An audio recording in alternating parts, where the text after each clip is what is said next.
All right, friends, welcome to Module 5, System Development, Acquisition and Maintenance and Implementation. The name itself is quite heavy. Let me tell you, this is a e-learning module as far as your Disa course is concerned. And I am not sure how many of them have completed the e-learning per se. But nevertheless, there are a good amount of questions asked, 14% weightage. And if you ask me, a very, very simple chapter, because this is all about how you design an application, design a software. It is all about how you build a tool, an infrastructure, whatever you may call it. It's all about the entire process. So as you say, it says acquisition, then maintenance and implementation. Acquisition, system development, acquisition, maintenance and implementation. So this covers the entire gamut of things. Now let me also tell you, from a practical relevance, this is something where a lot of opportunity is there. Let me put it in a very simple language. Imagine a client of yours comes up with a simple software to process either income tax return or to do GST returns, or for that matter, even simple payroll. Forget all those. You yourself come up with a simple technology solution, which is like a Google form sort of a thing, or some sort of a web-based search. What is the thought process you need to follow for the entire product from the initiation stage to the end of the product? That is what we are going to focus as far as this discussion is concerned. Okay, so let's quickly get started. And this, I'm going to start a little on the lighter note, because I know 4 modules we've already completed and that's heavily loaded with our mind, and a lot of things are there. On a jovial side, let's just begin. What happens if a typical faulty program is created? And this is what you would actually notice. You can find this on the screen. It's pretty interesting. It says that Windows 95, long back, was unable to detect your keyboard plus F1 or F2 to continue or abort. Now, this is a classical case where the logic is defeated. Keeping the fun and the witty things apart, let's quickly head what is this entire chapter all about? What is this SDLC, System Development Lifecycle? In a simple language, it is nothing but examining the business with an intention to either improvise the existing system or to build a new system. I repeat it. It is either improvise an existing system or build a new system. Why? Because all of us have some or the other system by default. It may be a simple tally. It may be a simple, ERP. It may be a complicated setup such as an advanced SAP or an Oracle or a NetSuite, whatever it is. All of them have one common intention. From the old, they need to move better and become better. Or the old, you did not have any method at all. A classical example is a CA office did not have a time tracking software, did not have a attendance management system, did not have a cloud-based task management system. Now you decide to move to a cloud-based or XYZ setup. What is the process you need to follow is what this chapter all about discusses. Okay, and remember, at a very, very, very high level, there are 2 broad steps in it. Very, very high level. Of course, we'll come to the phases a little later. At a very high level, there are just 2 processes involved, and those processes are very simple. What you have noted over here: analysis, design. I repeat, analysis and design. When I use the word analysis, we are just saying that understand the requirements, gather facts, diagnose problems, whatever. Design, build the solution. That's all. Now, within the analysis, there are a lot of things which gets involved. Within the design, there are a lot of things which gets involved. We will look into it as and when time comes. But at a high level, these are the broad set. When I say analysis, here we're predominantly focusing on understanding the problem, trying to address the problem. The problem can be twofold, as I told you. There is no system at all, or the existing system requires substantial improvisation. For example, most of you would have read and seen on the media that Tally came up with a latest release called as Tally Prime. Now, this Tally Prime is built on Tally, took the features of Tally, and whatever the Tally is lacking, a few features, demand, whatever issues are there, they sort of built it and it became Tally Prime. The same way, there are a whole lot of interesting things which are getting developed. Now let's take an example of another software. Let us say, for instance, your client was using only ABC application.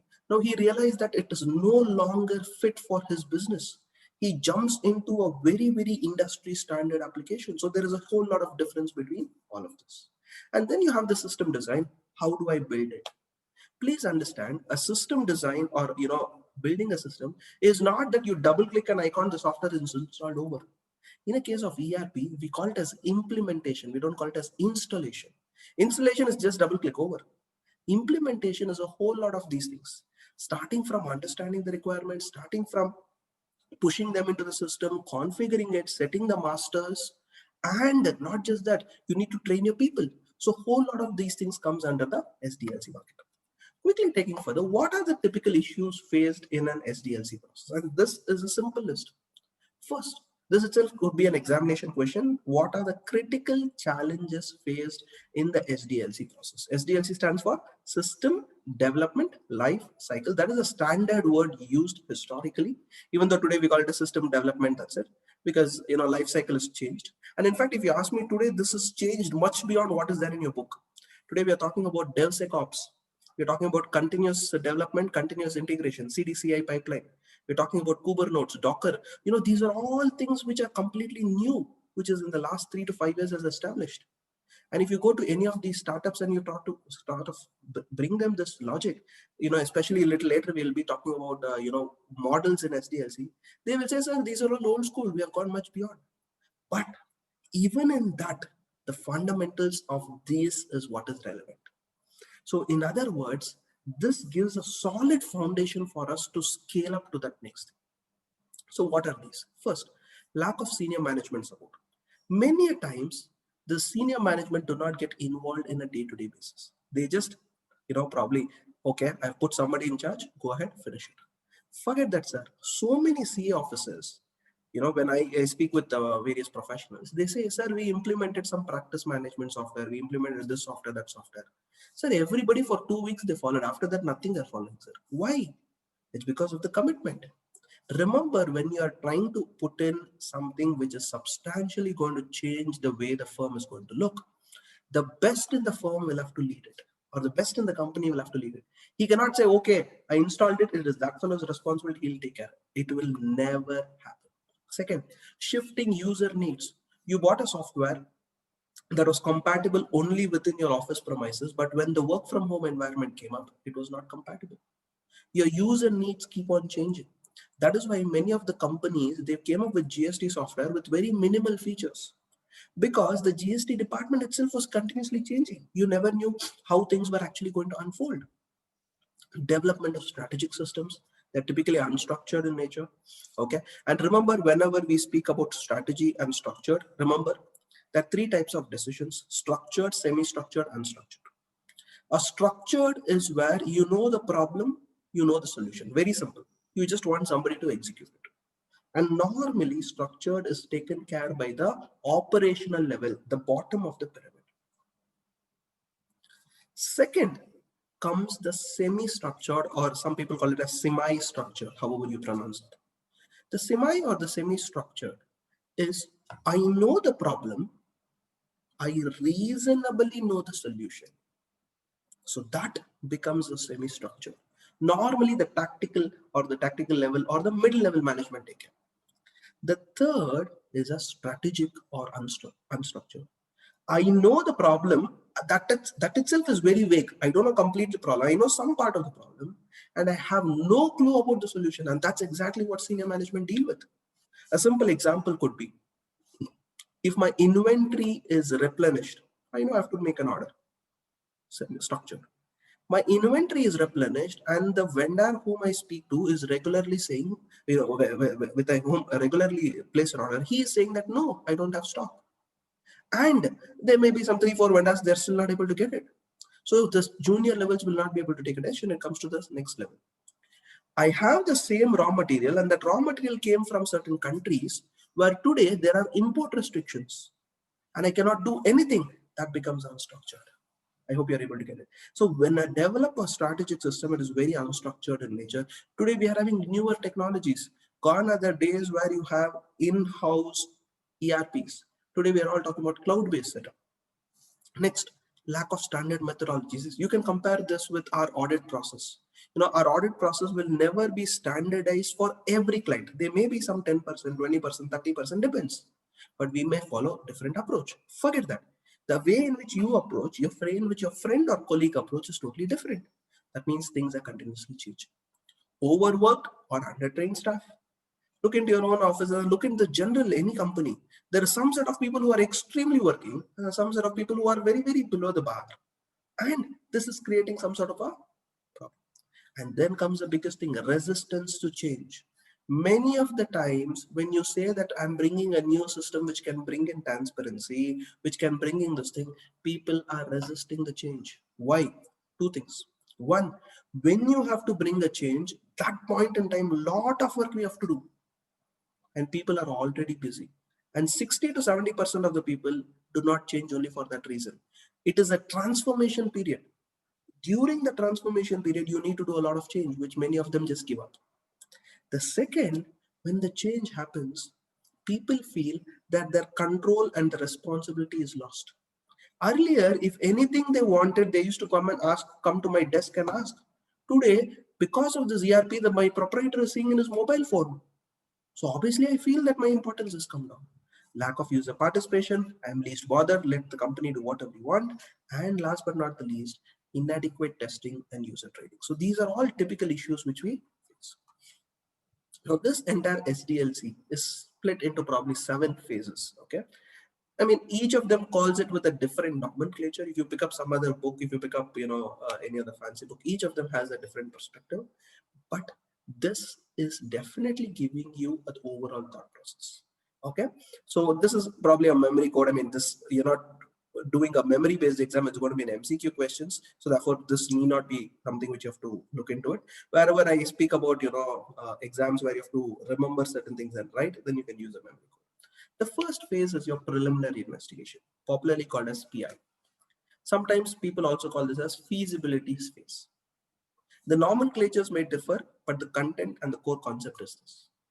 Identify the reason for new development. And I told you the reason is either I'm building a new system or I have an old system, weak system, manual system, which requires substantial improvisation. Second, to determine and analyze the benefits what you're going to get.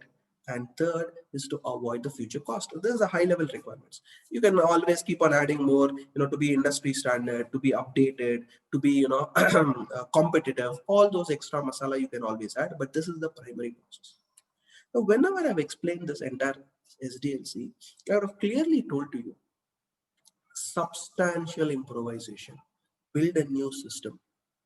That means, can there be a system development which is other than these two also? Yes. What is opposite of substantial development?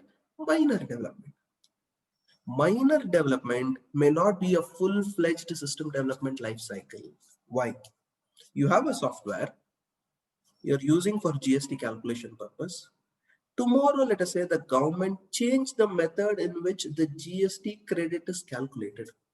For whatever reason, I'm not going to go into the legal issues. You are the best in that.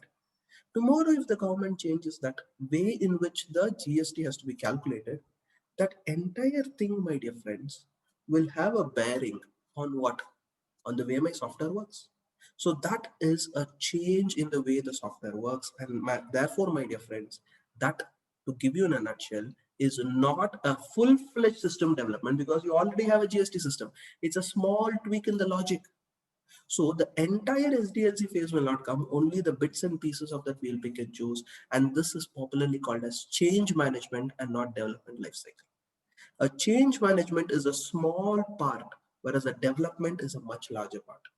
And let me tell you, change management audit or development audit are all IT general controls. Long back we have studied that. So what are the typical steps involved in PI? First, you need to identify what exactly the problem is. Now, many a times we fail in identifying this particular issue. What is that particular issue? What exactly the problem is?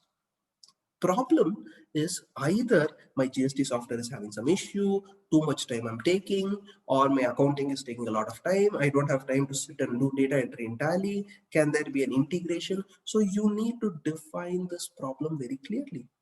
And remember, a system is developed to solve a problem. It is not that I purchase the software and then see which of my problems it can solve. No, maybe I can use a multiple methods. Then you might be telling, sir, this and all method I don't follow, sir. I just call up my client and say, sir, install Tally over. That is because you have decided to go for what is called as an off-the-shelf product. What is an off-the-shelf? You have a shelf, like one you can see behind me. Of course, I've kept my trophies there. You just pick up a product, give it, start using. That's an off-the-shelf. But off-the-shelf can work only for generic purposes. Can it be customized for every business? The answer is no. It takes time. Correct? So identification of the problem, basically you have an outdated system or change of business requirement. That exactly is the core issue. Second, what is the objective? Maybe I want to introduce a ticketing system where from source to destination in real time I'm able to book it. That was exactly the problem which the founder of Redbus had. The founder of Redbus, he was in some bus stand and he missed the bus because he came about 15 minutes late. It was probably raining or whatever is the story. And he wanted to know when the next bus is.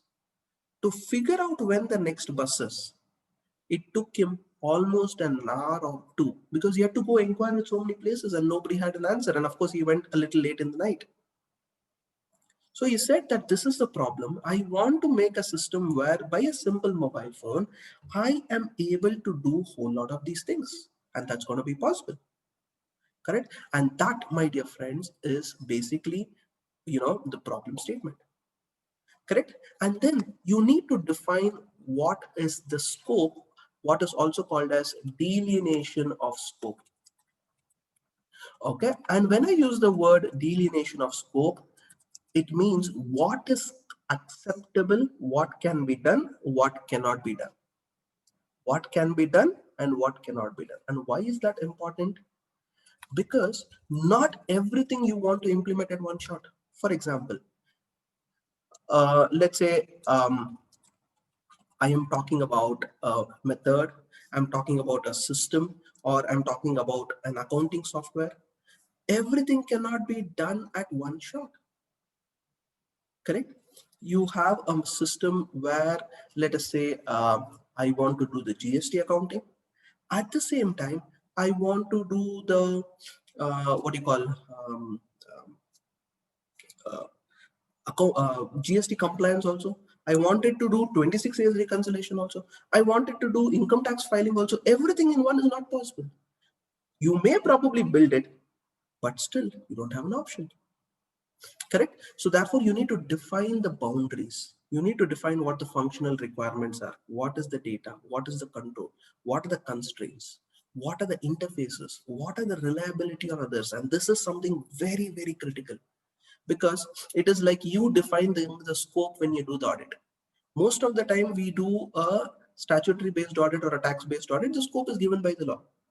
But if you're doing an internal audit, the scope has to be clearly defined. You have what is called as an audit charter, which we discussed. And next comes a concept called as investigation. And when we do this investigation, we need to review these documents. And this is basically one of the steps followed for the purpose of you processing it.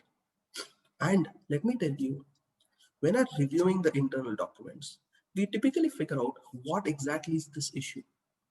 What is the problem statement? And once you identify what the problem statement, we sort of inquire with people. We need to understand what are the rules, and that's why conducting interviews becomes very critical. You allow analysts to know more about the nature of the project. And who's analyst? He's a guy who understands the requirements as such. And we spoke about the system analyst in the previous sessions as well. And this is conducted with the line managers, supervisors, etc., so that you get an understanding. And for doing this, there are a lot of methods: interview, checklists, templates, all of these things, sort of take care of it. Next comes the element of feasibility study. And feasibility study is something which would probably done at a very initial stage, because you need to understand whether is it worthwhile for you to take up this project or not. Correct? So that is something which will sort of get going, or which will give you the initial impetus. Whether is it worthwhile, or can I just solve the problem in some other method? Correct? So it takes a while for you to decide whether this project is feasible or not. And here we do one very, very important analysis called as cost benefit analysis. And this was something which you have to keep in mind. Just a minute, sorry.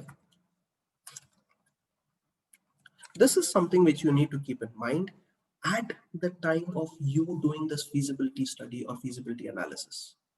And let me tell you, whenever I'm talking about feasibility study, this is not something to say, okay, whether this is okay or not. There is a structured process for that. And as an IS auditor, you can just do a feasibility study. In fact, I have done so many cases, just a feasibility study, just to determine whether is it worthwhile to go ahead or not. And it's a huge implications and has a good amount of potential. So therefore, let me tell you, feasibility study is one such critical aspect when it comes to this. Now, what is the angles in which the feasibility study is done? Now, these are a few nomenclatures or the names, or however you want, you can remember it. Of course, not to remember the memory code. These are the angles in which a typical feasibility study is done, which you can see onto the screen. Okay, and I've given a small memory code which is a lobster F, correct? But anyways, ignore the memory code, but it talks about lot many interesting things. And what are they? It talks about technical, it talks about economical, it talks about something to do with behavior, it talks something to do with the resources, and we're going to spend a few minutes to understand all of this.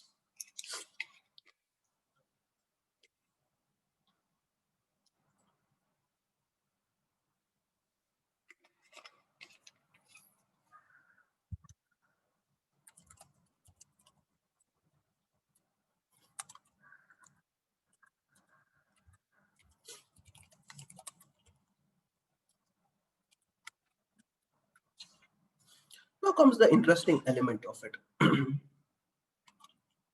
What is the technical feasibility? A technical feasibility is something pertaining to the technology which is being deployed. It could be the hardware, it could be the software. A simple example. To run a tally, can I use my existing computer? Yes. To run an ERP, can I use my existing computer? The answer is no. You need to purchase a server. There is a minimum configuration. Or forget it, you are building your own software which is so very customized. Very rarely this concept is followed, because today everybody build their own, very limited people build their own solution. They prefer to take an industry grade solution and sort of customize it and go ahead. But whatever may be the situation. So will it work in the required hardware? Will it work in the required software? So that is something which we need to address. Point number one. Point number two. What is the new technology it should be required? The new technology can be something to deal with the way in which, let us say, if I could probably say, should it be a cloud-based technology? Should it be an on-premise technology? Should it work on a virtual private connection? So like this, lot of these interesting things has to be looked into and decided. Next, can the system hold the data? You're dealing with so much huge quantity of data. So therefore, can the system consider that? Can the machine be expanded, or is it something which is going to be only so much in scope? Now, all these becomes a part of the technical feasibility study. Next comes, just as an example, how are you going to speak about the communication line? Whether you can use a telephone line for sufficient enough, whether you require a thick coaxial cable, a fiber optics, a microwave, a satellite, all of this. Then whether the computer program is going to be an independent vendor based or in-house. Whether can I use an application such as Tally, which is vendor based, or an in-house which is customized and designed by me. What is the way in which I have to give the input? Do I have to enter? Do I have to use a scanner? Do I have to use a magnetic and character recognition? Do I use a POS terminal? Do I use an EDI? Do I use a voice recognition? All of these becomes the input medium. And then comes your transaction processing.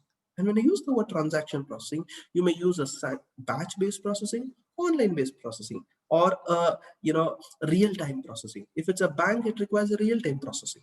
If it is a general accounting, it can do a batch-based processing. Take all the transactions for the week, record it in the next day. Take all the transactions of previous day, record it the next day. All these things are possible. Economic feasibility. This is where the money comes in. This is where our role comes in the picture. Evaluation of the cost and benefits. And many times we think cost we can calculate. How do you calculate benefit? Benefit is more like an opportunity cost. What is the so-called cost I will forego, or what is the so-called cost I will save if this project is implemented? Maybe earlier I used to take 24 hours to do this particular thing. Today I'm able to do it in 10 hours, 3 hours. Many cases we build small custom solutions for our clients. Where using Excel, macros, etc., we are able to build some small solution. And we ask the client how much time you took earlier and how much time you took now. And this both, if you compare, that is basically a simple example of how much is the savings. Correct? And not just that. You should also keep in mind the newer process may have lesser errors, so lesser penalties, less the cost of reporting is probably reducing. Correct? Then comes your hardware and software cost. Today, most of them want to go on a rental-based model. They don't want to own it. At least in India, that is the culture. In the rest of the globe, that culture is coming into. In certain countries, that culture is slowly setting into. For example, if you look into modern startups or all these companies which are in the modern phase, they all want a rental-based model. Whereas the conventional companies prefer to have their own server, their own technology. So therefore, things are different. And what is the cost of not changing anything? What is my maintenance cost? What is my intangible cost? All of this are your economic feasibility. Second, next comes your operational feasibility. We require support from management. And when I use the word support from management, this is something very critical. Now let's presume they identified Mr. X as a person in charge. Not only he should do this, he is also bombarded with other works, which is okay, but he's bombarded so much that he's not able to spend time at all, and it becomes difficult. And you cannot say that, boss, you did not do anything. Then comes your change management. How do I transition from the old to the new? Loss of control. So all these are the operational feasibility. Next, schedule feasibility. You want to implement something which is significantly going to save time in the next 10 days. For all you know, to understand your requirements itself, it might take 10 days. So you need to understand the time limit. Most of the time, the client wants us to deliver it not today, but yesterday. Why? That is the emergency. That is the priority. Correct? So therefore, you need to understand the time, how the management committee works, etc. Then comes your legal feasibility. Is this permitted? Sometimes let's say you are using a blockchain based solution to solve your problem. Now you might get a question whether blockchain is permitted in India. What happens if something goes wrong? So all those questions might come. Of course, we are not here to discuss whether it's permitted or not permitted, but I'm talking about these legal repercussions. Now, can I use this license? Can I use an open source license? Am I violating it? A lot of these things comes your legal fees. Then comes your resources. Resources is more to do with your whether human resources are available, whether I have the required skill set, whether I require to train people. So all of this comes under the resources bucket. HR availability, skilled workers, training required, all of these things comes under your resources. And then comes behavior. Can there be any adverse impact? Can my employee suddenly change his color because of this particular issue? What happens for the input output availability? What are the challenges and issues noted? So all of these are from a behavioral perspective. Correct? So these are the challenges which you would notice. So that's PI for you. The second thing which you're going to discuss is what is called a system analysis. In a system analysis, now that we have decided, yes, I want to go ahead and implement. Okay, I've decided that yes, I need to go further. I focus on how should I analyze the system. I do an in-depth analysis of the system. You understand the existing system, saying that what should the new system do? You can expand on the data gathered on phase one. You can see how it can work, how it changes, what is the implications. And in a phase one, you do a very preliminary study. Whereas in a phase two, you go in depth, because please understand, after you've done the analysis, you may probably be doing the design. So which means if tomorrow you don't want any problems, You need to ensure your system analysis is clear and documented. And let me also tell you, you need to conduct a lot of interviews here. No doubt in phase one you conducted it, but in phase two you go a little more in depth. Okay, just another thought. I think I missed mentioning the feasibility. Right, we spoke about few things. Those that's an examination asked question, MCQ question. They can ask you any one of the question or any one of the properties what we saw, and they can say this is covered in which of the feasibilities. For example, analysis of cost and benefit is covered under which of the following feasibility analysis: behavior, operational, schedule, resources, budget, finance, whatever. They can give you various options. You'll have to choose the right one. The answer would be economic. Expand on the data gathered in phase one, and then also see whether are there formal lines of authority.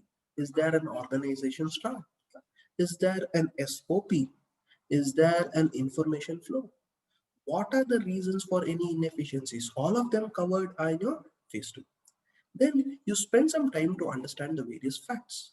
And here you use a lot of these methods. The first method is a documentation. You ask them, sir, you must be having some SOP, some policy, something should be there. It may be outdated, but it may still give you a good idea. Take up manuals, take up diagrams, what is the process flow, go through it, read through it, you get a fair bit of idea. Once that is done, you go to the next step. You ask them a question, you give them a questionnaire, or you do some sort of an interview. You give it to the respective users and ask them to fill it. Or in interview, you discuss with them, you sort of document them, you get a lot of first-hand information. And based on your past experience, you can cross-question them. And then last comes your observation. You sort of sit with them and ask them to do something so that it's more like a walkthrough. You sort of, get an understanding. Okay, this is how you do it. Please show it to me. Sometimes you may do a surprise visit. Sometimes you may have a weakness, so identify the weakness. What is the issues? All of these things can be solved. And last, you'll find this interesting point that it is a mandatory what is called as a prototype model. I'll come back to a prototype model a little later. Just remember this particular section. Now, how else can I analyze this present system? You need to also analyze from the following angles. Review of historical aspects.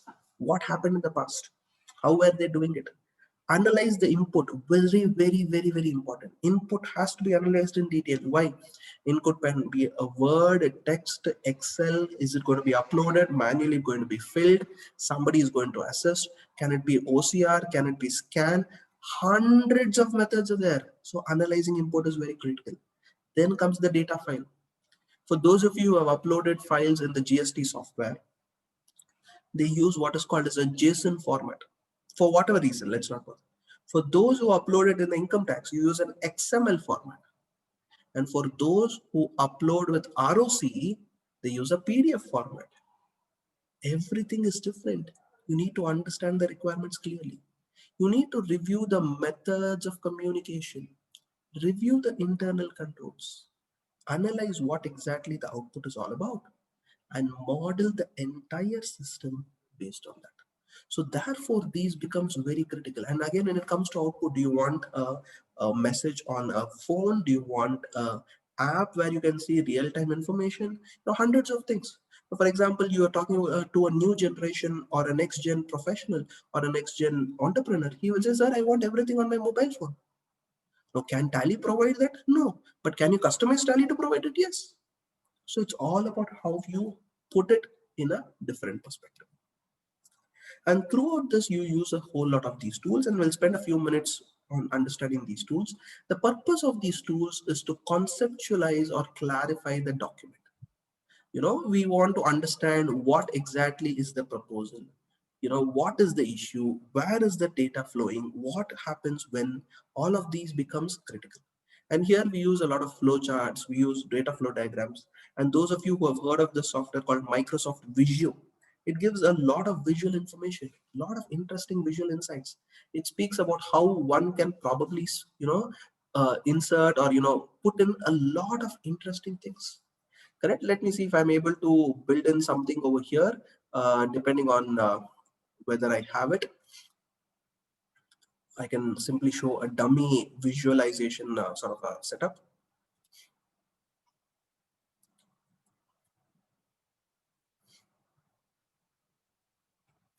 And this could be as simple as a chart which you see onto the screen here. It could be a very, very simple thing. Don't bother about anything.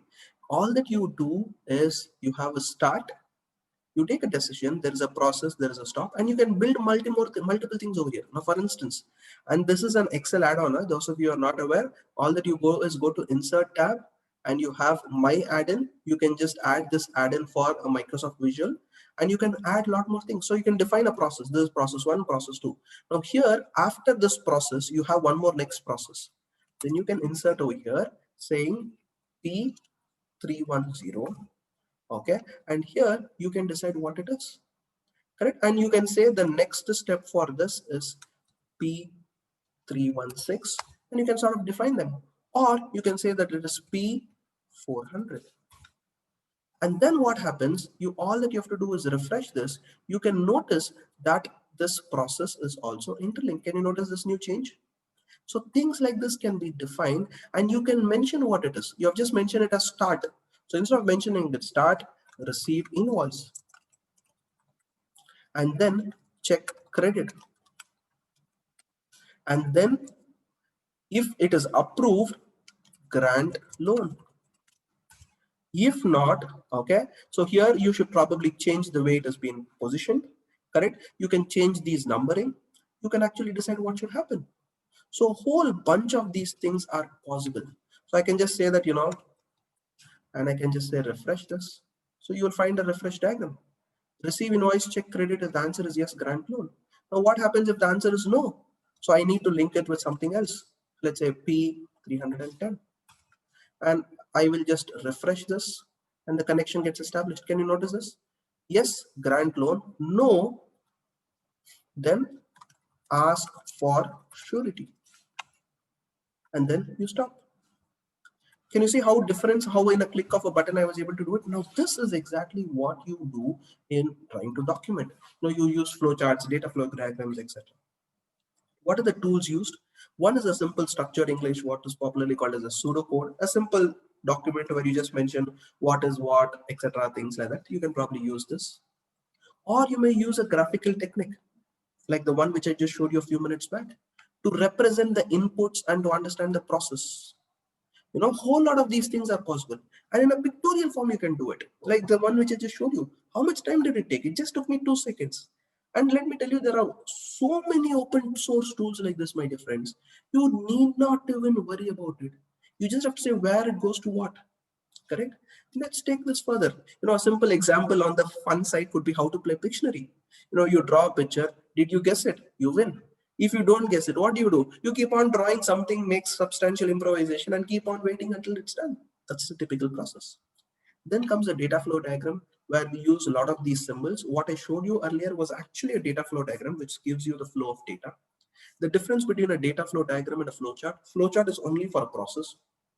Data flow diagram will give you the entire structure, how the data moves. For example, how funds are withdrawn from an ATM, that logic is a flowchart. But when you're doing this, in an ATM, what should happen alone will be defined in the flowchart. How the server does the validation will not be defined here. If I want to, that will be a different flowchart.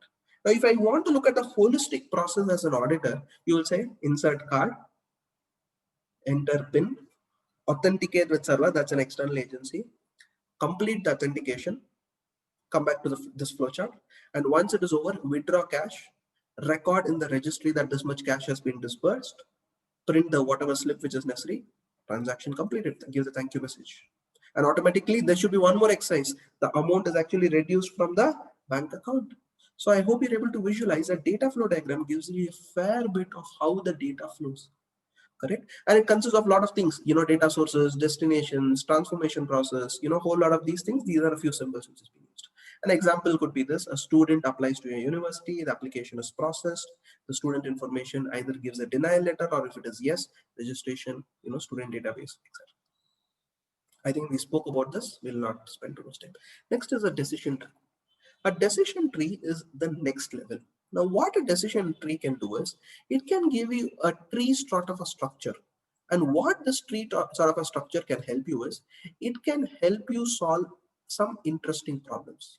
And when I use this word, some interesting problems, I am referring to how do I approach this entire, in different scenarios, what can happen. It is more like, assuming in a scenario of an income tax. Okay, let's say, for example, if the type of gain is long term, you have to do this. In long term, check whether it is paid STT, not STT, a lot of things like that, and you can decide. Correct. So that's typically how you can actually decide. You'll get an idea once I show you the diagram. It's a sort of an inverted T structure which talks about possibilities and consequences, and it is used in research or design analysis. A simple example. There's a very famous example across the internet. You'll find this, where somebody wanted to play golf, and they realized that based on the climate and situation, 9 times a person plays and 5 times doesn't play. And it was a fairly complicated statement which comes into one page. He just was able to put it into one simple statement. He realized that if the weather was overcast, always people played. If the weather was sunny, it depends on the humidity level. If the humidity is extremely high, people don't play. If the humidity is low, people play. And it also depends on the rain. If the rain coupled with heavy wind, nobody plays. Rain coupled with limited wind, people play. So that's basically how things are actually put into picture. And this is something in your SFM or your MAFA, whatever in long back in your as a student you would have, or probably I don't know how many different age groups are here. So you might have probably done this. It's used in strategic financial management, MAFA, or whatever that advanced FM, where we do probability-based decision making. So if it's an investment, what happens? If it is optimistic, what happens? Pessimistic, what happens? Most likely, all those scenarios comes in over here. And this helps you to take decision much more faster. Then you have a decision table. Sometimes what happens, flowchart becomes very complicated. You use a decision table, you put in a 2 into 2 matrix where you have condition statement, action statements, condition entry, action entries. I remember long back seeing one question on decision table. I'm not sure whether it was in the Disa exam, either in the class test or in the eligibility test. I'm not too sure about it, but I remember going through this. So please be aware, which, where, what column is. Okay. So condition statement is nothing but what is the condition, age group more than this, credit history more than this. That's a condition statement. Condition entry is whether applicable or not. If first is applicable, second is applicable, third applicable, we define it. And then we see what are the possible action statements and what are the possible action entries. Let's take a simple example, from an Excel spreadsheet, you might probably get an idea. Let's say there were 4 scenarios. Okay. Let's say, just give me a minute.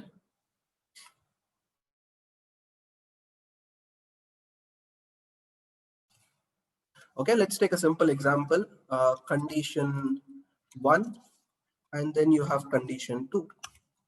Now you might say that condition 1 could be some credit history, condition 2 might be some credit history. Now or they could also be a condition 3. We'll come to the complication a little later. Now what are the possible scenarios? Scenarios could be that, this is yes and this is yes. This could be yes and this could be no. This could be no, this could be yes. And both of them could be no. Correct. So these are the typical scenarios which can arise in any given position if you have a sort of non-exclusivity and other things.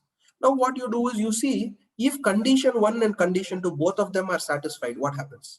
Let me just zoom in so that it's clear. I'm presuming you're able to see my Excel spreadsheet. Yeah.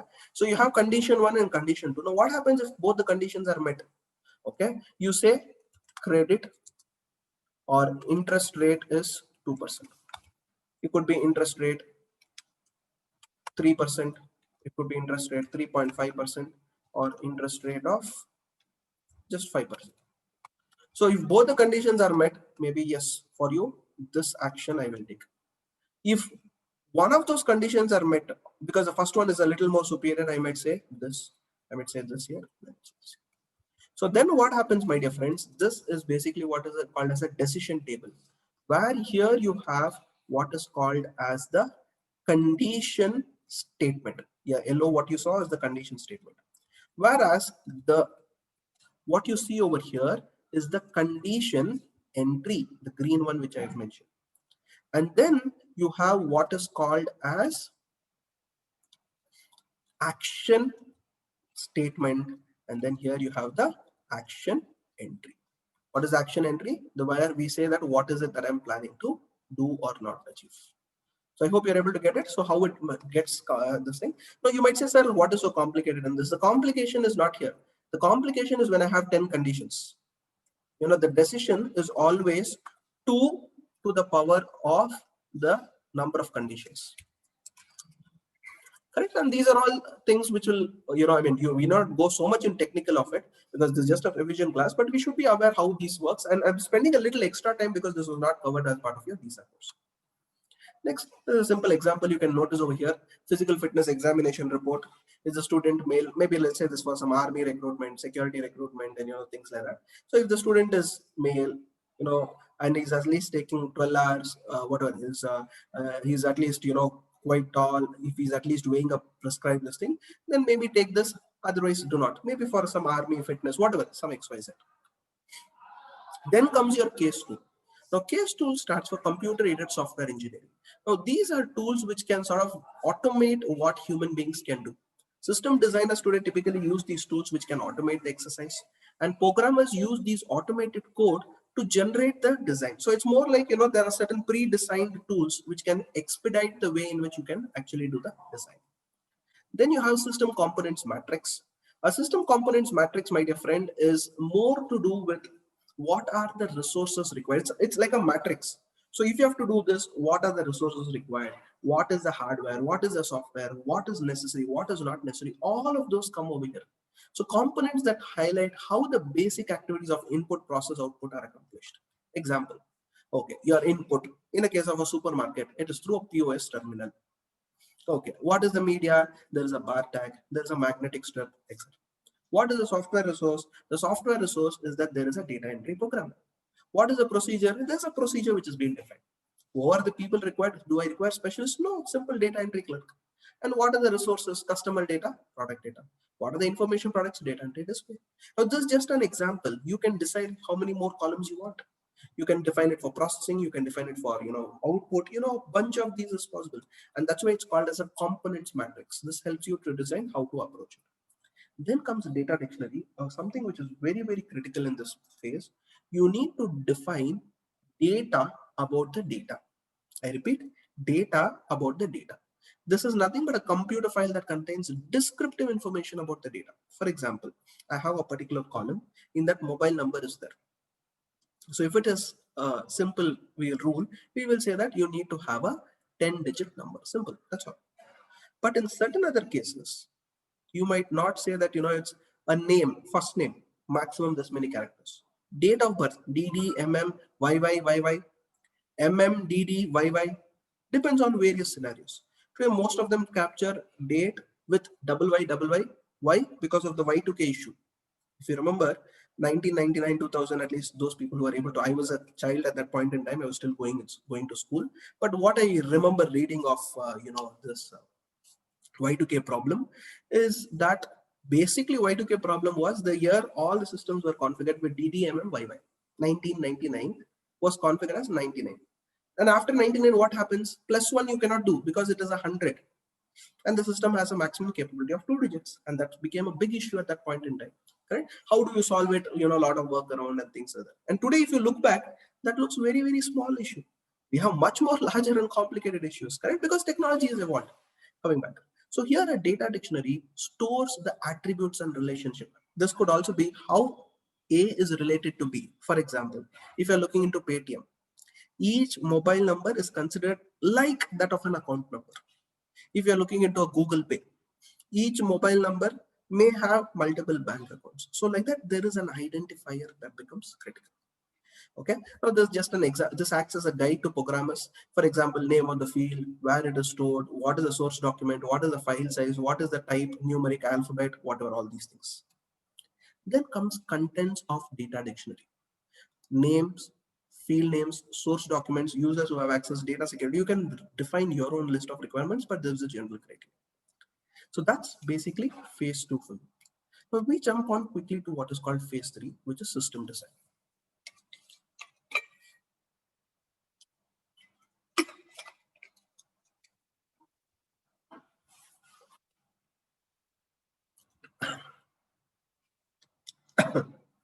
Now, what happens in phase three is you design the system. When I say design, this is the role of an architect.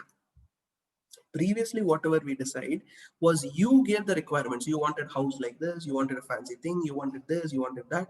So you go and give your ideas to an architect. He gives you various things. Of course, that entire concept today is no longer valid, because various developers have built their structure in various designs, and you just say, okay, I'll go use this or I'll choose this. Correct? Let's say you're building your own customized villa building, whatever. You can use one of them. Use the specifications from the system analysis to design the system. What more is covered? It gives you what is called as a physical layout. It's more like a blueprint. How should I do? What should I do? Who should be doing it? And here what you do, from the information what you've gathered, you develop a model. You develop a model of the new system and you report that to the management. How should they do? What are they supposed to do? A simple example could be a logical design is a blueprint, physical design is construction of a building. If I put probably, zoom this particular part of the screen, you can notice that, module entry. This is, let us say, for a club. I'm talking about how they should be designed. Of course, it may not be so very animated, but just to understand the design. So somebody presents the membership card, correct? And the moment membership card is presented, the receptionist accepts it. The card is scanned, and then there is some sort of an order slip. It goes to the transaction processing system. There can be a system where there is a waitress who comes to the table, waiter or waitress, and they may process the order. There could also be a system where they sort of, they get the order from their room, correct? So all these possible methods are there. So the focus over here, my dear friends, is to get this entire thing in place. So logical design covers a review of the system. You try to look into what should be the input format, output format, you specify all of those. You look into the security features, you design the logical, you create a walkthrough, you have a review of the benefits and costs, logical design walkthrough. A whole lot of these things gets covered in your logical design process. Clear? So this is what your system design stage is. So what are the things which you get involved? Architectural design. What are the modules and submodules? Very important. Why? This you should be looking from a user-friendly perspective. Now, if you look into the income tax software, any software, generally they will have 5 to 6 or 7 modules. Ignore the tabs and other things. When he is designing the income tax software, income from salary is one module, income from other sources is module, capital gains, you have what is that uh, what is that thing called, business income, you have your house property. These are typical 5 modules. And then you might have total income computation, ATC, whatever, ATG, donation, all those things are one more set. So why does this become important? Because this gives you the way in which your design should work. Identification of the modules, submodules, the functional decomposition. How should the larger tool gets decomposed into smaller pieces? Architectural design. Next comes the design of data and the information flow. When I use the word design of data and information flow, I'm referring to how should the data flow from one module to the other module? How should I go to one step to the next step? Then how should this be recorded in the database? How should be the database structure? Correct? You need to define what is related to what. Correct? You may have a lot of logical relationship, one to one, one to many, whole lot of these things are possible. Correct? So these are something which you need to actually look into. Let me see if I can show you a database design diagram so that you get an idea how, this could probably be. Of course, I'm going to show you from the internet because I don't have something very handy, but I think it should give you a good idea. Here you go. And this is something which I really loved about online classes. If I have any doubt, I can, if I want to show something interesting, I can just go Google it up and I can show it to you. Okay. So I have a simple this structure which you can notice over here. There is something called patient ID, patient name, demographic information. Now this information is related to the number of visits he makes. This is related to the number of diagnoses he makes. And can you note here there is something called index, and that index is nothing but a primary ID. Maybe the patient ID has to be entered everywhere. Do you notice here? Patient ID, here also patient ID, this is the index. This entire thing will be stored in one table. structured query language. This will be stored in another table, this will be stored in another table. When I need to bridge all the three, I write a SQL to combine all of them, I will be able to get a result. Or for all you know, sorry, what happened? Yeah, sorry, for all you know, if I have to generate a report, all that this report does is, let's say you wanted to know how many patients have come during the year, it will basically say that check all these patients and how many of them have an active appearance over here. It will give me a report. Correct. The same way you have medication history, and whole lot of these things are possible. Now I can have a much more complicated for an e-commerce. So I have an order item. For order ID I have a lot of information. Then I have what is called product ID. For product ID I might have a lot of information like this. Then I have merchant ID. Merchant ID can be related like this. Now for every admin ID I can have a lot of user IDs, who's done what they've done. Then I have a country code. For each country code I have. So like this, your database keeps on getting more and more complicated as it actually grows. And this all is a part of this design phase. Then comes your design of your database, the conceptual modeling, I showed you how it does. Then the data modeling, how each one can speak with each other. The storage structure, of course, this is not spent too much today. We don't spend too much time on this. Cylinder, track, LAN, WAN, SAN, all of those. But you should just be having an idea. As an auditor, we need not bother, but you should just understand from a database manager perspective. And you need to also design the physical layout, whether it stores rows and columns. And I'm not sure how many of them have dissected a hard disk. This is how a hard disk looks like inside the hard disk. Okay, this is a dissection of a hard disk. Each of those circles what you see is called as a sector. In a hard disk there'll be multiple things like this. The central rod is basically where you have this the shaft. Each of them is called as a cylinder, cylinder 1, 2, 3, 4, and each of them, like it's like a racetrack, it is called as a sector, what you can notice over here. And this you have the centermost shaft, and each of them is called as a separate track. So the data may be stored over here, some other person may store the data here, some other fellow may store the data here. And then what happens is that your read write head in your hard disk will literally go through this entire thing and sort of read it. Okay, that's why when your system is doing a lot of processing, you can hear that running, or the revolutions per you can hear that. Even a CD works on the same technology. Okay, so that's basically gives you a thought process. Next, you also have to design the user interface, and user interface is something very important. User interface, okay, so just to clarify, what is data modeling? Data modeling is to the way in which you model the data so that you're able to analyze it further. What is the logical relationship you will establish, A with B, how it is interconnected. All of this becomes a part of your data modeling.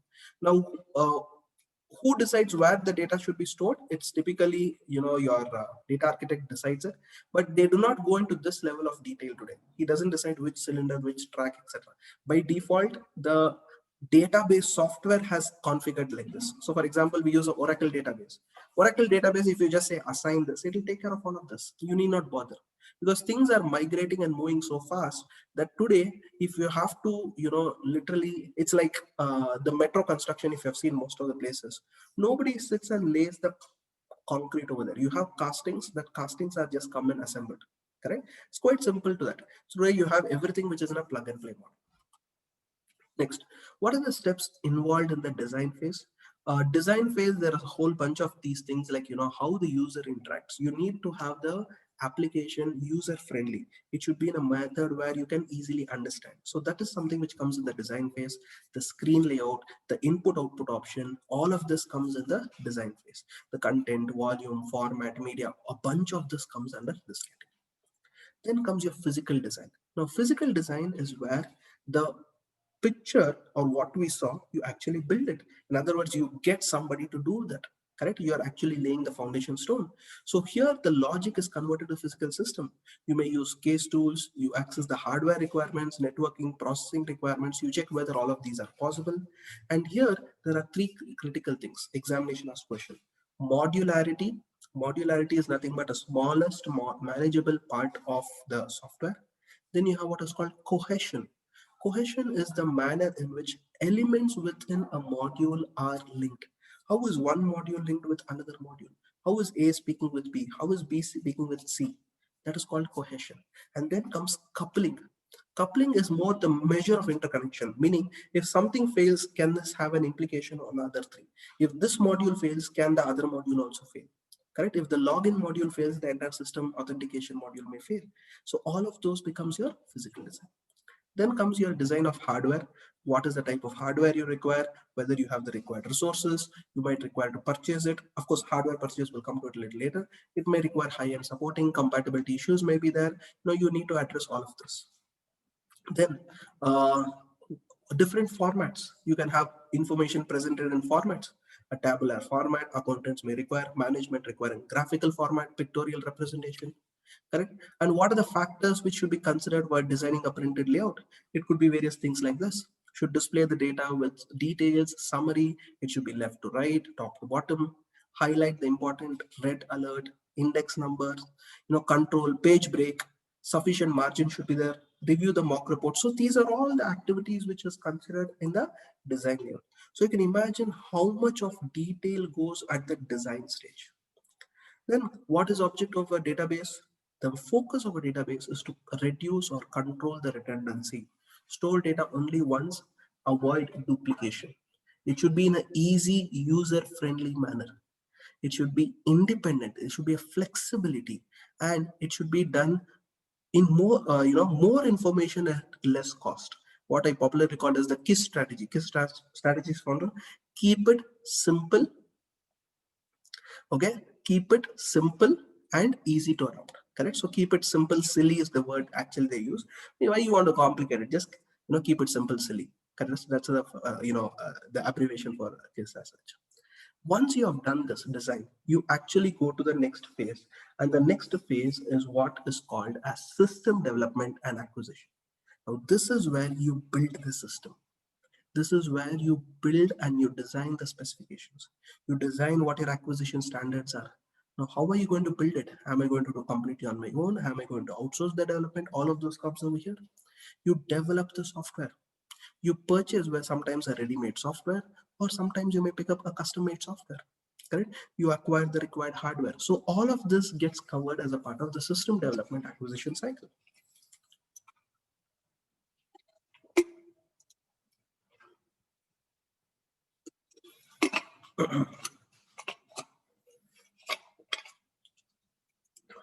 Now, when you're doing this entire system development acquisition cycle, you need to keep in mind that acquisition is not something which you can just go to the market and purchase it. You need to do a lot of these things. If you're acquiring a hardware, you need to do invitation to tender, request for proposal, and that's a very, very important step. When you do a request for proposal, you need to understand what are the requirements. So you need to spend time with the business. You need to define what are these requirements. And when you are purchasing hardware, not only should you understand what is the requirements, you also need to understand the support, whether the hardware is able to provide. What is the cost of maintenance? Many times maintenance cost for next first year will be free. The second year and third year comes to 10 to 20%, sometimes even 40% of the asset value. Then software, whether it's in-house or acquired. How about the licenses? And software is priced based on the number of users. Up to this users, this much price. Up to this users, this much price. Up to this much amount of storage, this price. Correct? It keeps on changing. Or you can have a combination of both. If you take a G Suite, it says up to one user, or of course G Suite is purely based on storage capability. The more the storage you want, the more you'll have to pay. At the same time, you may also have based on the users. The more the users you want, the more you pay. Correct? So the software acquisition, in-house acquired, all those things comes. Then comes your contract license, copyrights, etc. All of these are something critical. And these, my dear friends, let me tell you, are something which has to be designed over here. Now, how do you validate these proposals? Examination asked question. Proposals can be validated in multiple methods. Checklist, simple method, tick it, no, okay, not okay. What is the performance? What is the maintenance schedule? What is the conversion mechanism? Is there a training? Is there a backup? Whether he'll take care of the conversion from old to new. That's all. Then you have what is called point scoring analysis. You give scores. This is one of the popular methods used to score vendor proposals. And this is an example where you can use it. Does the software meet all the required criteria? So I can give 10 points for that, give each of the vendors some points. Will the program modifications be minimal? So give this. In fact, I've used the same approach when I've designed my one of the guides which I told you, the guide on virtual accounting for CA firms, how to be a virtual office for a CA firm. I've spoken about how to evaluate software with a simple example like this. Just try to consider. Of course, it's more qualitative. This is more quantitative. What are the methods of validating the proposal? Public evaluation reports. Sometimes you might just pick up some industry report, research report who says this is a good report, this is a better process, etc. So consulting agencies compare, they sort of identify whether there's inadequate knowledge, facts, whole lot of these things. There may be some benchmarking issues. Benchmark the problem for vendor proposal. Compare the best what is going on in the industry, what's going on here. Check with the vendor system. Can they meet the problem? Can they be able to solve it? So a bunch of this comes here. Benchmarking the problems for vendor proposals. So all of these becomes critical when you're doing it. Next, you always try to evaluate whether a ready-made versus an in-house. And this particular screen, what you see, it is made in such a way. The first 5 points are advantages of ready-made. The last 5 points or last 3-4 points are disadvantages of ready-made, and vice versa, reverse in the case of in-house. Testing in a ready-made already done. Happy. In-house, you have to do everything. Errors, ready-made, very less because you can blame that fellow. Whereas in-house, higher bugs, higher issues. Cost, less costly in ready-made, in-house is very expensive. As far as support is concerned, there's some sort of a vendor support in ready-made. In-house, you have to spend a lot of time. Now look into risk. There's a lesser possibility of failure. In-house has a highest possibility of failure because tomorrow your entire team you're paying them so much money, resources, all of them goes for a toss. A report in ready-made is predefined. Now this is where advantages starts. In-house, you can customize the way you want. Familiarity business, ready-made, not so much. In-house is much, much more familiar. Security in a ready-made is default. In-house, you can customize it. Meeting the expectations, ready-made to some extent. In-house is extremely high. Correct? So this is how you get the differences between both of this. And what are the characteristics of a good program? This is just on the fun side, just to ensure that the learning is not too very boring. It should be reliable, quite similar to like that of Rahul Dravid. Come what may, we know he's the wall whom we can rely upon. It should be robust. It should be speed. It should be strong. It should be accurate, something like Sachin, choosing the correct thing. It should be efficient, like probably like Kohli performance. It should be usability, user friendly, something like Chris Gale, just he's loved by people. He either clicks or doesn't click, that's other part of story, but usability. And readability, making things simple, like me, correct? Nara sir, I mean, that's the short form which my students call me. But yes, so that's basically how a good program has to be designed. Now, this could be an examination question. Which of the following could be a feature of a good program, or what is the meaning of reliability, robustness, indirectly or directly? They can question. Next, throughout this entire thing, please ensure documentation is taken care. You write the narrative procedures, the instructions, the people who will use the software, managers and users, they will have to carefully review this. Why? Tomorrow, if something goes wrong, how do I know what has been designed? Only by reviewing the documentation. Forget that. Tomorrow, if, and by the way, every stage has to be documented. Every stage has to be documented. Why? Because tomorrow, after the product is released, he will say in the system design stage that there was some problem, redo everything. We don't have so much time. And this is a huge exercise. 3 months, 6 months, sometimes even years it takes. And that's why today the development methodology is slowly changing. We'll come to that a little later. So managers and users should carefully review the documentation. Periodically, you need to revise it. It should be kept in a manner where it is useful for future purpose. And very important, it should be in an easy to understand method. Even a fresher should be in a position where he can actually understand. So that's basically the 4 things which we spoke about. System analysis, design, and development. Now we'll go into a very, very important examination. A lot of questions are asked. System testing. Systems testing is nothing but to say whether the system is working for its intended purpose. Simple. Whether the system is working for its intended purpose. Now, what is the intended purpose of a system? Whatever, go back to the objectives, whether it's working for that or not. And very important is, it will systematically uncover different categories of errors. I repeat, it will systematically uncover different categories of errors. You will be able to identify different categories of errors. What are the issues? What are the problems? And remember, testing cannot show the absence of defect. It will only say there are defects. Just because the software is tested rigorously, can you say that there is no bug at all? No. There cannot be a software without a bug. It has to be there. Correct? It's impossible. So when we do this testing, there are various types. The first type of testing, the most fundamental type of testing is called unit testing. Unit testing is the individual unit of a source code which is tested. Let's take a simple example. I want to test, let us say, income from house property. That's all. I don't want to do anything more. I want to see how the standard rent is calculated. I want to see how that 30% deduction is considered. I want to see whether it carry forwards that last year loss. I want to see whether that 1,50,000 or 2 lakh, I think now, right? The limit, how they're calculating that. So all those things I want to test it. So it's a unit which is the smallest testable part. And this is normally done by the programmer. This does not come to the auditor. I mean, he can also do it. Normally, the programmer itself does this, and this is to ensure that the code meets its design and behaves the way it is supposed to behave. That's all simple. Now, this unit testing has got multiple types. Let me spend some time here. The first test is called functional testing. These types of test, you will find it under other categories also. The description will be the same. Under unit test, if you do a functional test, it is only for that unit. Under integration test, if you do a functional test, that is for the entire integration. We'll come to it a little later. So unit test, functional test, what is the meaning of functional? Whether the software is doing what it is supposed to be doing. That's all. I repeat, whether the software is doing what it's supposed to be doing. Whether income from house property is calculated correctly. Simple. Next is performance test. Performance test is how quick it is. What is the response time? What is the execution time? How much memory it is using? Can I reduce the memory? Can I optimize that? All of those comes under a performance test. Then comes stress test. Multiple user login at the same time.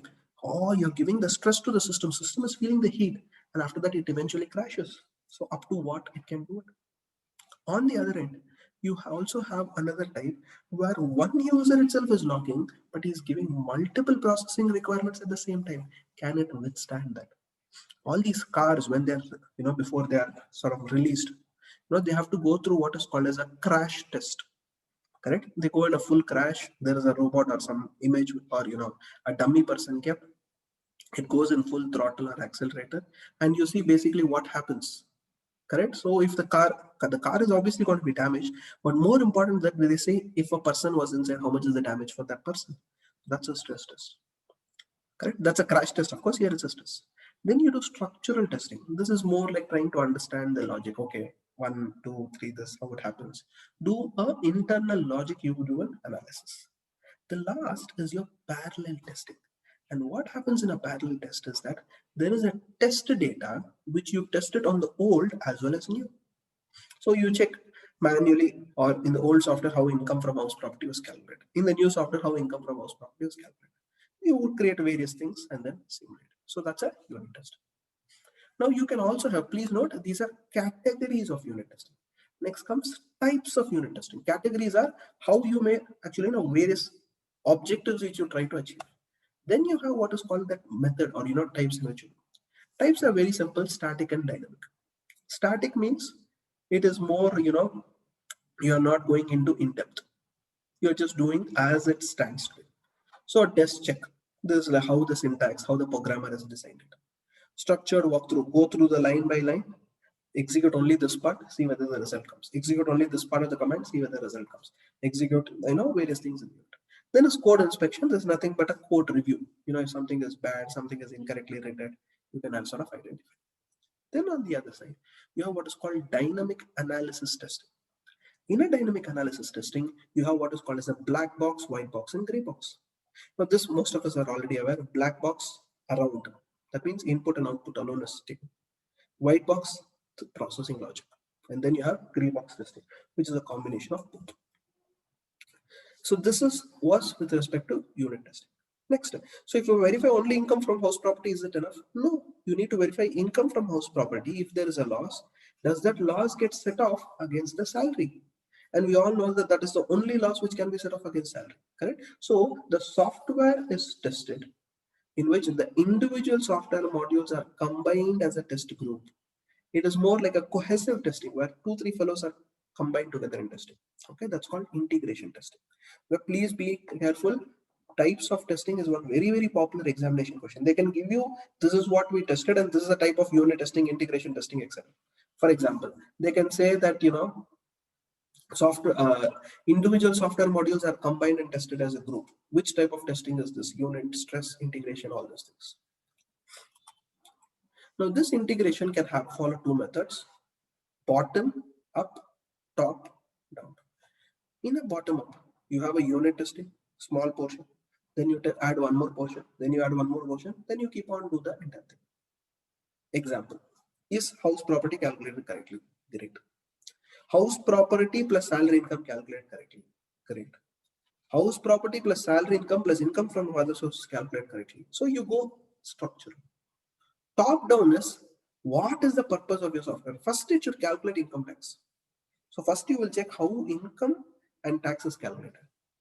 First you will see whether if I give income as 40 lakh, whether tax is calculated correctly. If it is male, female, if it is senior citizen, very senior citizen, all these combinations is the things change. Okay, this is done. Next, we then try to see, okay, these are the problems I know. Now what happens for the next step? Is my income calculated correctly? Oh yes, like this, like this, like this. After income is calculated, oh, is my house property calculated correctly? Is my other source? So you go from the main routine to the subroutine. So top-down strategy emphasizes on major control decision at a very early stage. So it's a very important thing, and that's an MCQ question. Which of these strategies considers a major control at a very early stage and things like that? So that's a top-down integration. Next comes integration testing.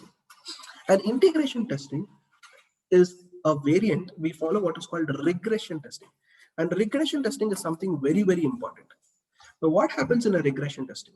In a case of a regression testing, there is a scenario where assuming one module was working perfect, second module was working perfect.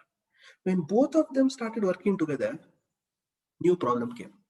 Or more than the new problem, when both of them are combined and working, the existing fellow stopped working correctly.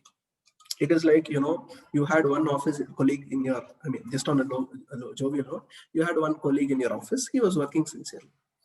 You brought one more colleague.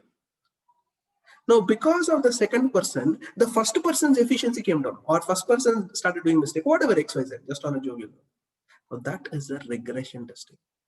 When you do software changes, it should not introduce newer problems. I repeat, when you do a new change, it should not introduce newer problems. And when I say newer problems, I am referring to it should not be something dramatic, it should not be something drastic. Maybe minor, okay, but should not create a newer set of problems.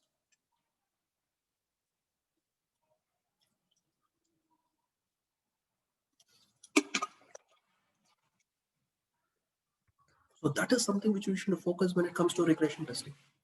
Then you also need to keep in mind that new data flow paths are established, new input output may occur, and new logic is invoked. So regression test ensures that the changes have not introduced new errors. And that's the purpose of a regression testing. I hope that's okay. Okay, next. System testing. See, until now, whenever we did testing, we were testing only the software. If that software is loaded on some other hardware, will it work or not? We never tested. That is what a system testing does. It works, it focuses on the entire system. It is just not restricted only to that particular application. It is on the entire system.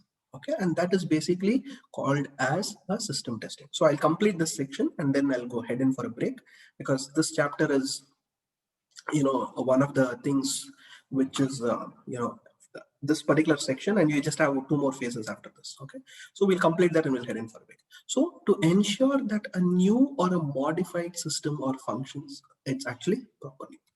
Okay, there's an entire thing as a whole, and within in-system testing you have various parts. Recovery testing, as the name itself suggests, tomorrow if there is a crash, can it recover? For example, your Excel spreadsheet crashed, can it recover? Your system crashed, can it recover? Then you have security testing, very important. How are you protecting the data? How are you protecting the access? Correct? You focus on your CIA, AAR, confidentiality, integrity, availability, authentication, authorization, non-repudiation. Non-repudiation is that, if something goes wrong, you are still able to prove that yes, this happened in the system. Correct? Stress and volume testing, I think we spoke about it. Performance testing, effectiveness, speed testing. Correct? So all of those are your types of system testing. Then comes your final acceptance. There's more of a clearance testing. Now, this final acceptance testing is basically to say that it is ready for implementation. It has already followed all the quality standards. It has met all these criteria and say, yes, give a green signal. But this green signal can be given by two people. Okay, here, of course, you have a quality assurance testing. New system meets the required quality standards. And then you have what is called as a UAT, very, very popular UAT, user acceptance testing. This UAT has two categories, alpha and the beta. Alpha is users within the organization test. Say, for example, Google is launching a new product. They may give that exclusive access to all their employees for 1 month. They keep on testing it. Then they will say, we are releasing this product only for 100 people, beta testing. But these 100 people may not be from Google, may also be, may not be from Google. So it will say, all these people do the testing. And that's why various places, if you see, it'll say beta version available. So what are they asking? They're asking us to test it. Right? If you go to the GST website also, sometimes I think they make a mention that beta version is available or some application beta version. That means what? They have kept it open for, the end user. So they've not officially launched it, but still they've kept it open. And normally a beta version is free. You try to understand that from that person, try to take errors, issues, etc. Okay, so that's basically the levels of testing which I wanted to make. Now, just on the fun part of it or the fun element of it, what exactly is the importance of training? Correct, which you'll logically understand the next part. Look into these images, you'll understand this just to break your monotony. What is the importance of training? Look at this. There's a dog which is actually peeing on the road. So the owner gets obviously irritated. He says, you go to the tree outside and you actually pee there. And what does the dog do? It comes back home and see how it does.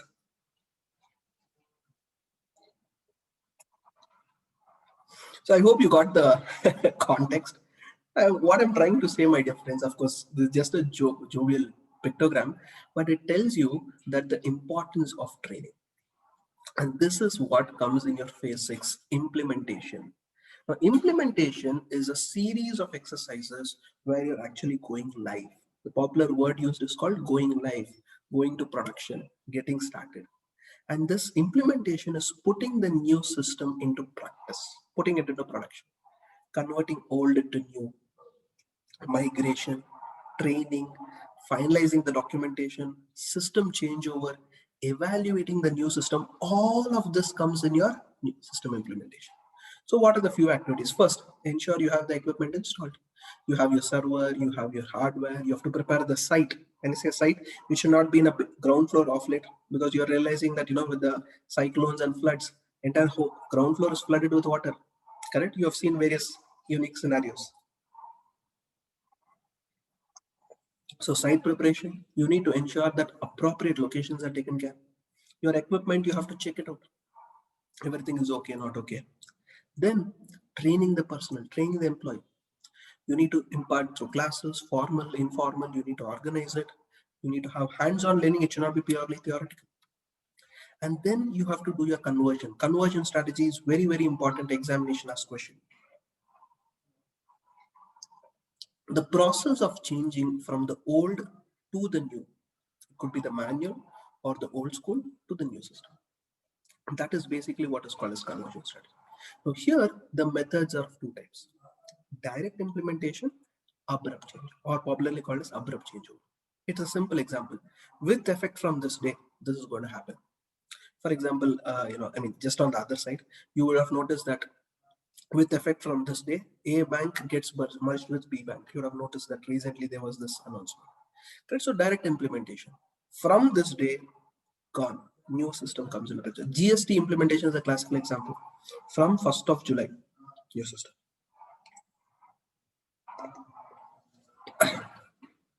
Phased implementation. First time will implement in small, tiny bits and pieces. Look at next. Look into the next. So that is basically called as phased implementation. Piece by piece, part by part, small things actually come into picture, and that's called phased implementation. And generally, a phased implementation you do wherever it is not possible for one day for you to change everything. Most of the core banking softwares were migrated on a phased implementation.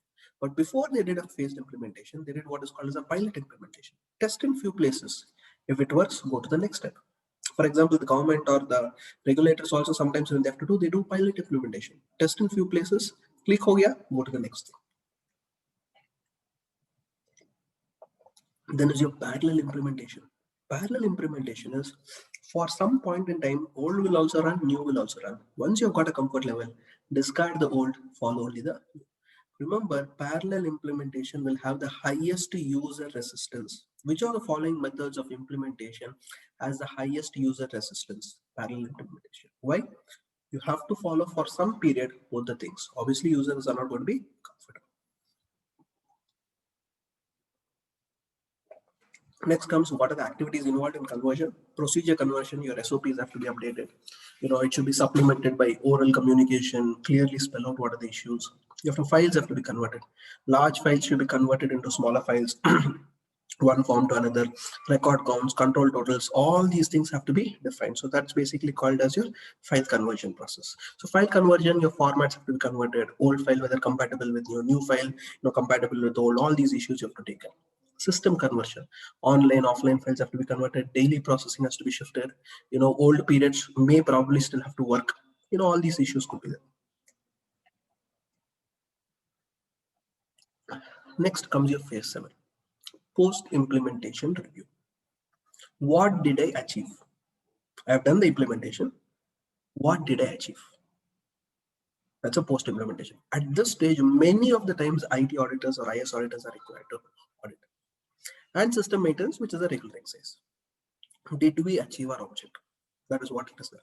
So you try to check various angles. Development. Were we able to achieve our development objective?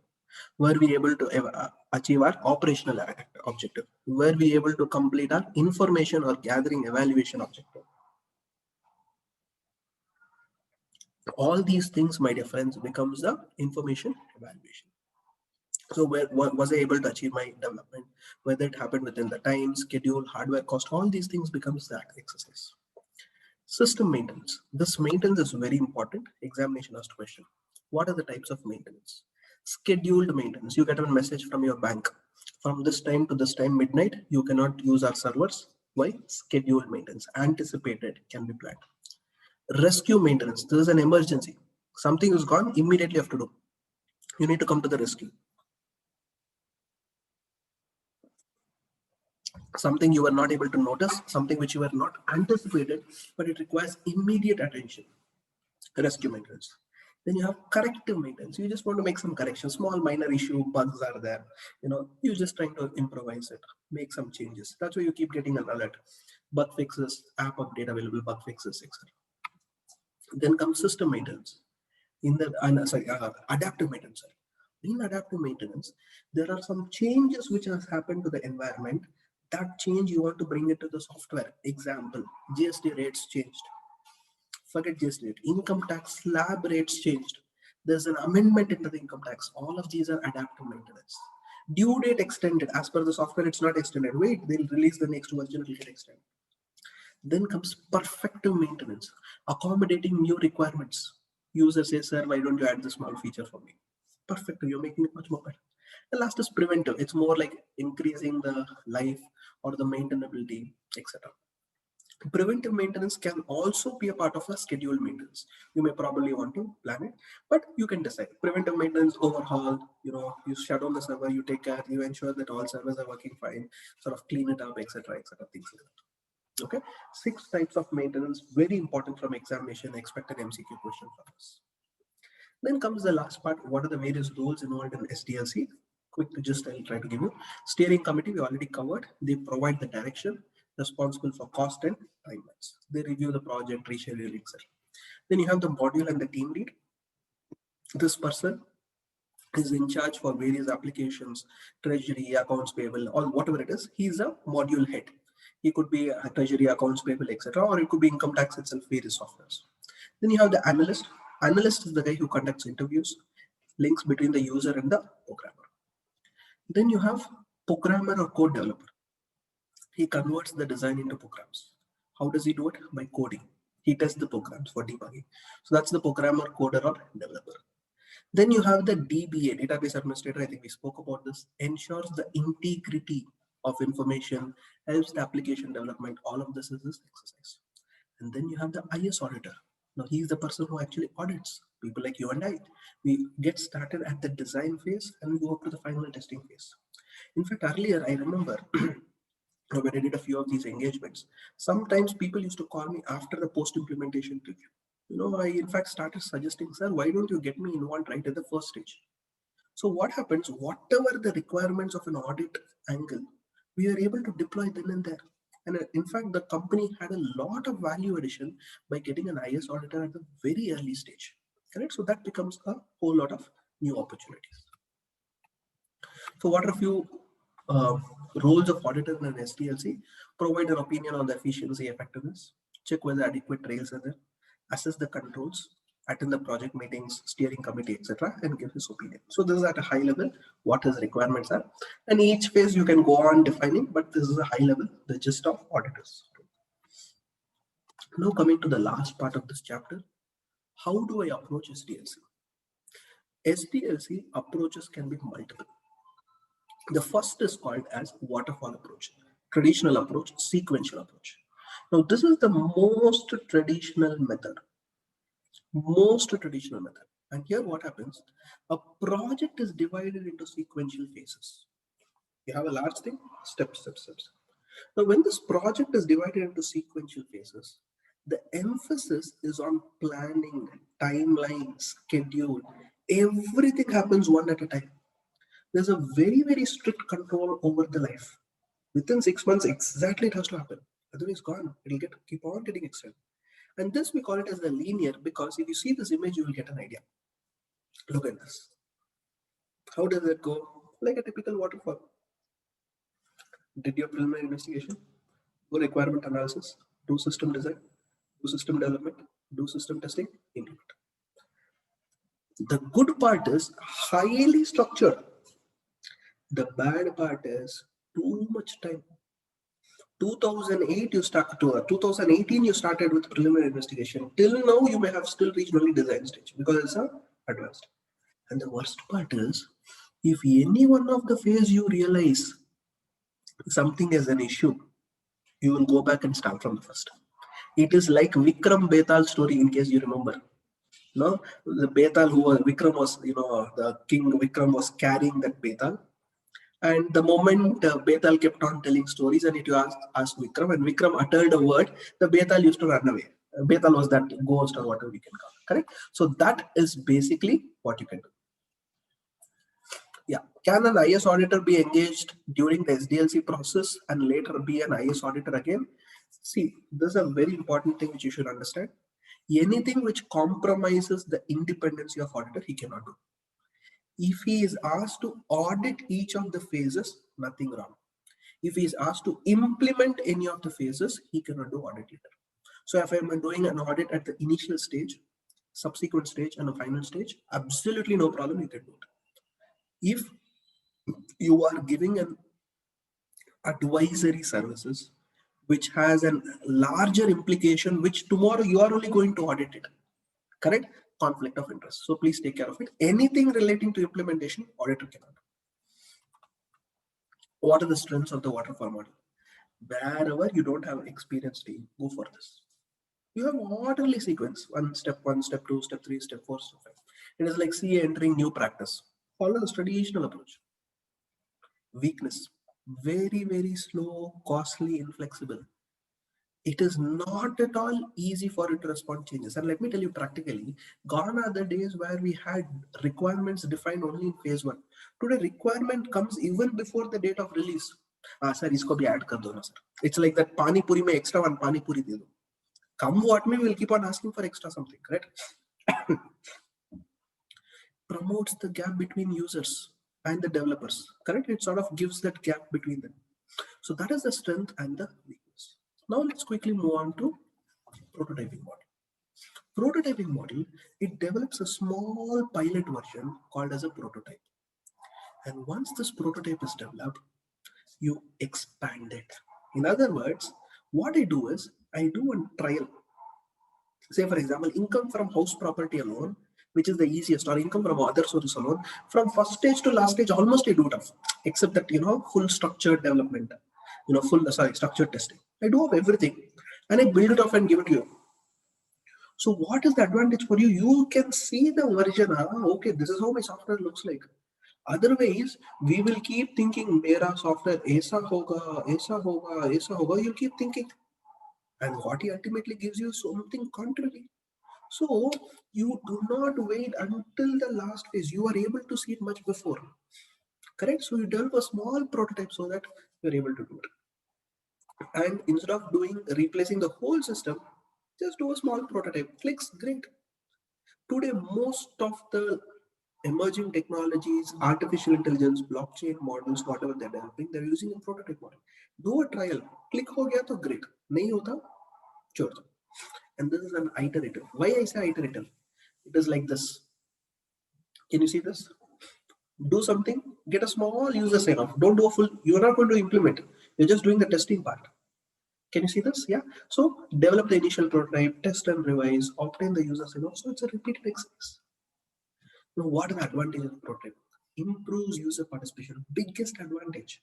Oh, by the way, MCQ question can be asked based on this. Huh? Very important. They can pick and choose MCQ question anywhere from here. Okay. Improvises user participation.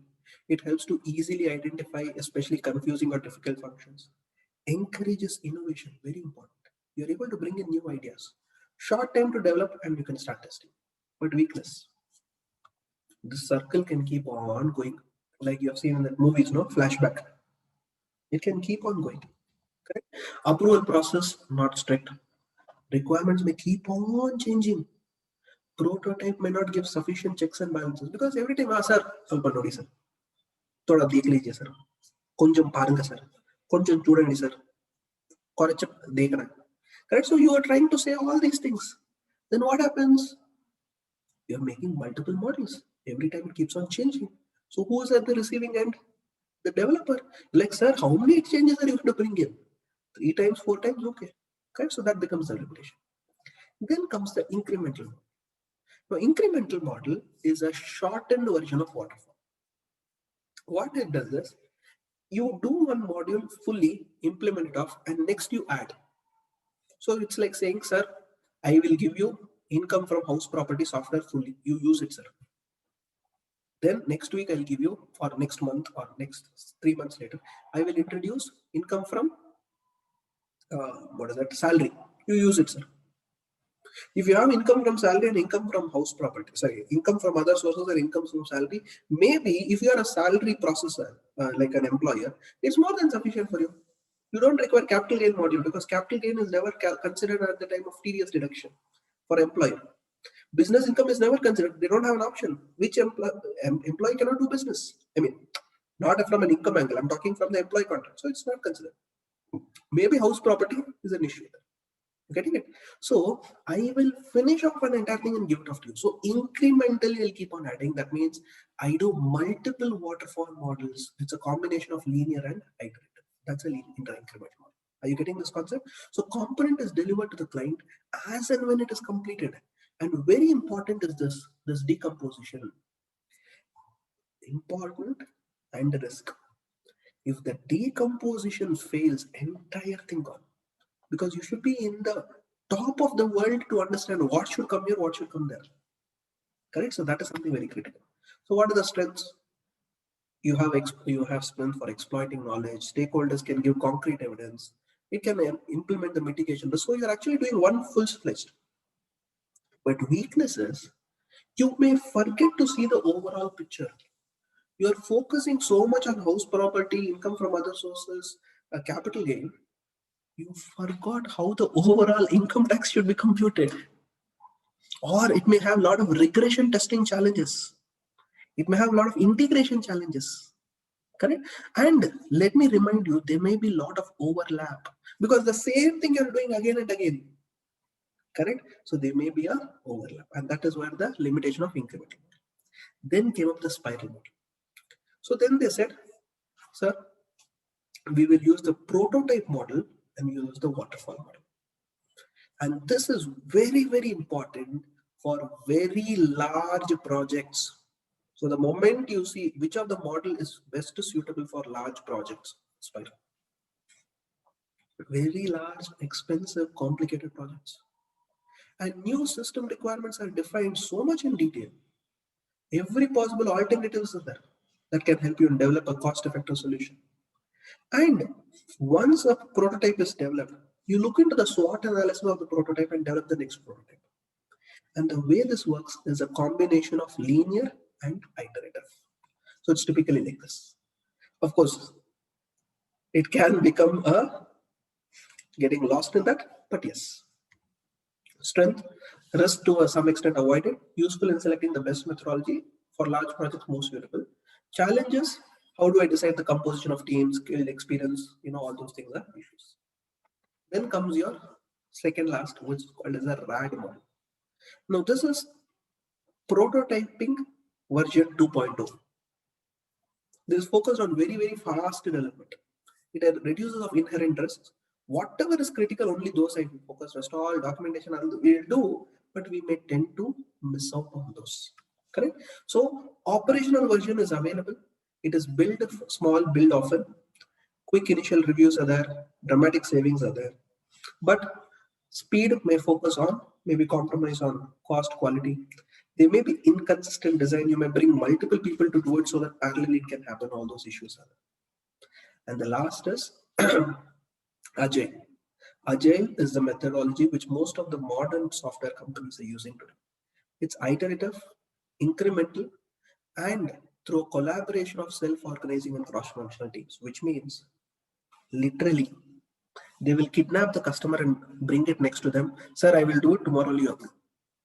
Meaning, Joe is told, meaning what happens is integrate so much with the customer that the customer by end of 6 months or by end of 1 year, he himself has become a software engineer. In other words, you are integrating the so much where as and when it is over, you immediately catch hold of him and you sort of build it.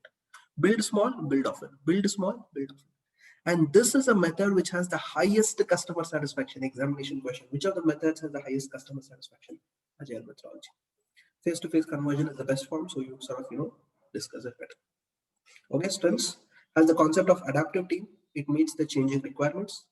Large project, agile model cannot work. Large project, what you use the spiral model. Lack of emphasis on designing and documentation, etc.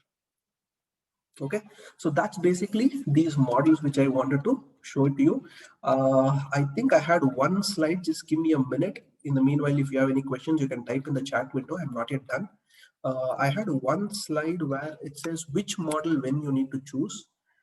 I think I missed out that particular slide here. Just give me 1 minute. Let me see if I have that. If not, otherwise I'll share it with you a little later. Yeah, on that note, I am typically done. If you have any questions, feel free to drop a message in the chat.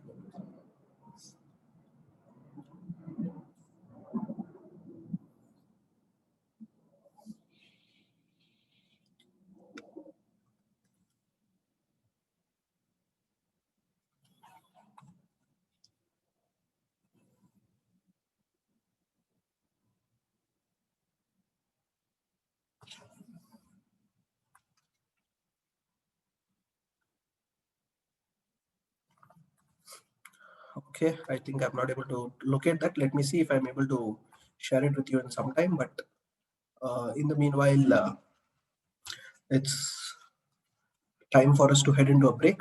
Okay, so we will